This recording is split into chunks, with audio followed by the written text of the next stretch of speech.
Hello and welcome back, everybody.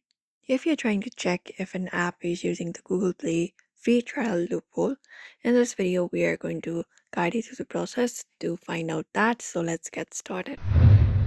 So we can start by opening up the Play Store application for that. And if you are looking for a specific free trial loophole, it is not officially recognized by the Google Play feature. The term often refers to the deceptive practice of enrolling users into automatic subscriptions after a free trial, which may not have clearly understood or consented to. So, what we can do is we can just go over and avoid that, or just go over and be careful and manage our subscriptions. So, for that, what we can do is we can cancel our subscription. You can just go over and open up the Google Play Store application and tap on your profile picture icon in the top right corner. Once you tap on this option right here, a menu appears, and from this section, you can cut for the option of payments and subscriptions.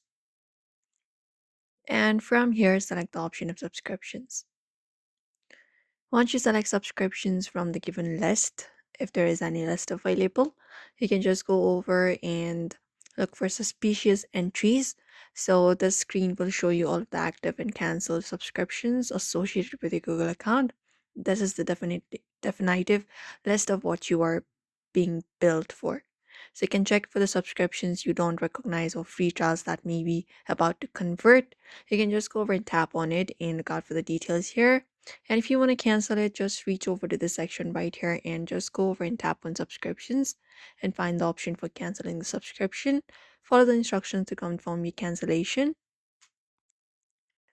and then go ahead and cancel a subscription. And remember to cancel a subscription and not only install the application. Installing an application does not automatically cancel a subscription. You must manually cancel it through the Google Play Store. And that is it. So that is it, everybody. You can just go over and follow up the steps for that. So do not forget to give this video a like and also subscribe for more tips and tutorials.